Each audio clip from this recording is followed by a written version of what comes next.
Pemirsa Tegar TV, dimanapun Anda berada, kita lanjutkan dialog spesial kita bersama Ibu Kostiana SEMA, Ketua Fraksi PDI Perjuangan, yang juga sebagai Sekretaris Komisi 4 DPRD Provinsi Lampung dan Bendahara DPD PDI Perjuangan Lampung. Banyak hal yang sudah kita bicarakan baik di sesi 1 dan sesi 2, yakni baik profil dan kegiatan yang dilakukan. Ini yang menarik Ibu Kostiana soal kegiatan-kegiatannya. Tentunya Ibu Kostiana karena di bidang infrastruktur dan terjun juga lah melihat infrastruktur di daerah ini gimana? Ya tentu. Jadi baik Bang. Jadi kita memang fungsi kita pengawasan. Nah itulah yang kita jalankan. Betul. Jadi kami tetap mengakomodir apa sih keinginan dari rakyat, apa sih keinginan dari masyarakat. Banyak hal yang sudah kita lakukan, termasuk misalnya perbaikan jalan lingkungan, walaupun tetap di ibu kota provinsi, di Bandar Lampung sendiri. Jadi itu banyak sekali yang sudah kita lakukan, termasuk permintaan sanitasi, permintaan air bersih dan lain-lain. Nah itu adalah kebutuhan vital ya, seperti air dan lain sebagainya. Jadi kami ada program Epokir yang kami akomodir untuk merealisasikan itu. Jadi seperti usulan untuk air bersih. Nah itu seperti itu. Jadi kami bisa mengimplementasikan apa yang menjadi tupoksi kami sebagai wakil rakyat itu sendiri. Gitu ya. Kalau pandangan Ibu kan terkait ini banyak isu-isu bahwa ada kontraktor nakal gitu ya dalam pembangunan infrastruktur. Ini gimana pandangan Ibu? Ya. Atau sebaiknya dihilangkan aja kontraktor nakal atau? Ya, jadi kita tetap menjalankan fungsi kita. Ada beberapa kita juga sudah turun ke lapangan terkait untuk menindaklanjuti laporan-laporan dari masyarakat terkait pembangunan misalnya jalan atau jembatan yang memang pekerjaannya tidak sesuai speknya. Jadi itu kita memang Komisi 4 turun langsung, terjun langsung untuk mengecek itu, dan bersama dinas terkait tentunya Bina Marga. Jadi kita bersama OPD terkait untuk sama-sama mengecek lapangan dan melihat langsung seperti apa kegiatan tersebut, pelaksanaannya yang dikerjakan oleh kontraktor tersebut.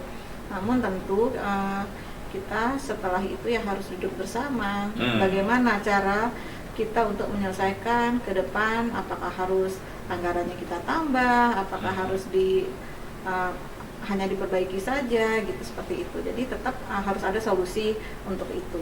Gitu ya. Ya. Ya, Bu Kostiana, ini soal infrastruktur. Tapi ini sekarang sesuai dengan temanya tokoh politik perempuan Lampung ini ada mengatakan bahwa perempuan Lampung ini sedikit yang berkecimpung di dunia politik.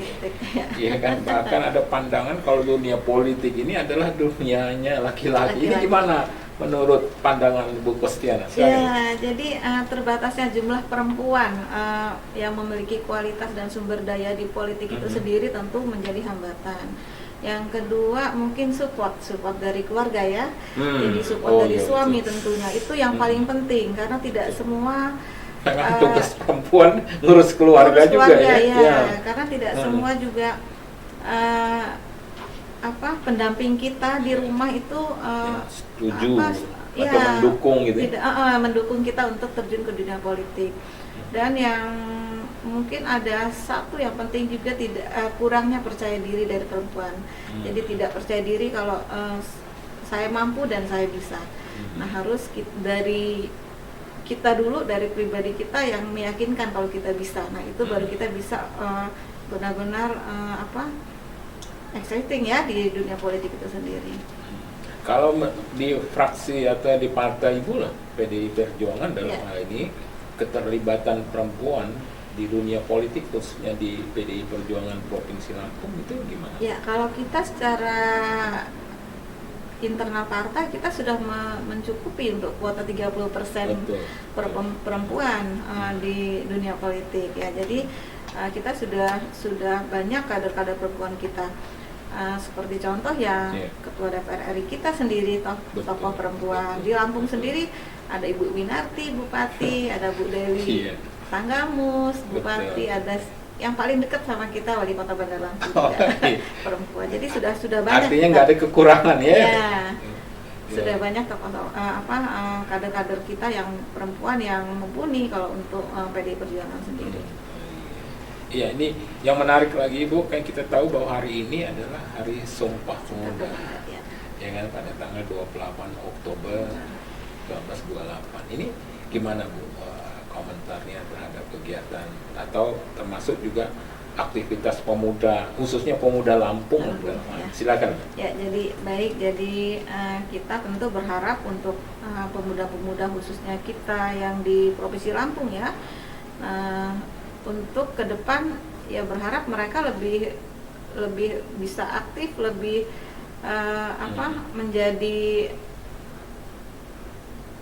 menjadi promotor kita ya, karena ke depan kita harapan besar kita ya ke pemuda-pemuda kita yang untuk mewariskan nanti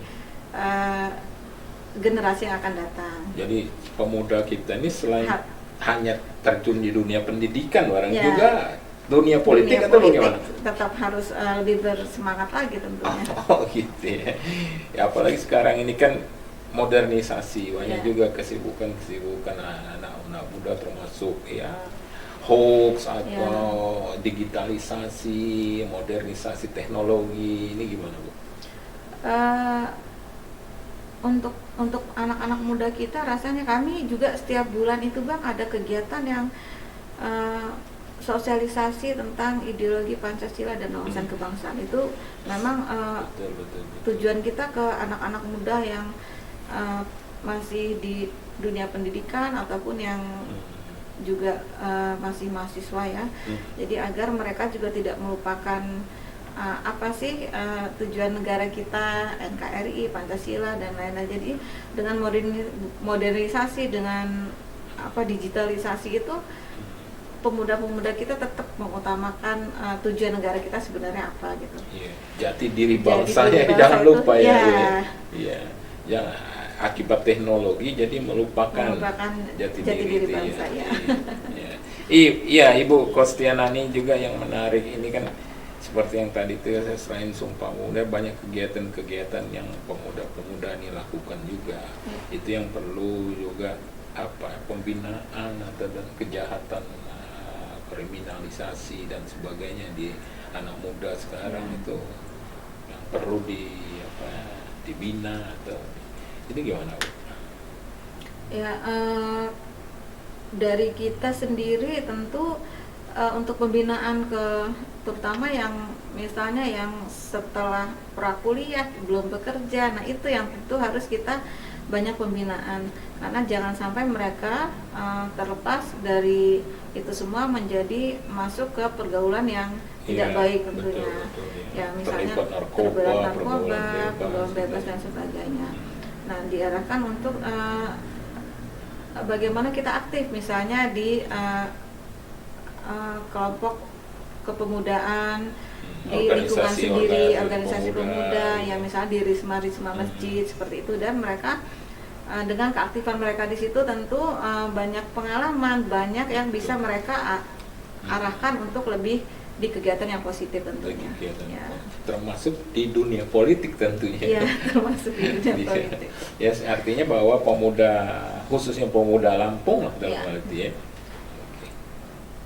Tapi kalau misalnya yang terakhir ini di sesi ketiga, pandangan Ibu soal pemuda Lampung kita terkait politik, ini gimana? Baik yang prianya maupun perempuannya, ini gimana? Iya, kalau kita lihat sekarang perkembangan dunia politik ini memang orientasinya memang anak-anak muda ya, Bang ya. Jadi saya lihat di lintas partai juga banyak sekarang, misalnya kita juga banyak sayap badan partai yang memang melibatkan tokoh-tokoh pemuda, anak-anak muda itu ya.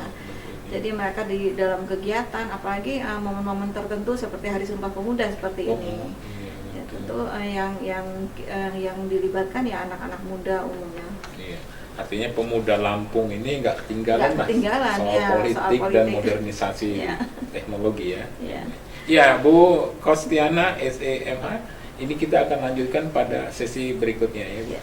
Pada sesi terakhir, sesi keempat. Ya, pemirsa Tegar TV dimanapun Anda berada, dialog spesial kita bersama Ibu Kostiana SEMH, Sekretaris Komisi 4 DPRD Provinsi Lampung, dan yang juga sebagai Ketua Fraksi PDI Perjuangan. Kita akan lanjutkan pada sesi berikutnya. Jangan kemana-mana pemirsa, tetap di Tegar TV.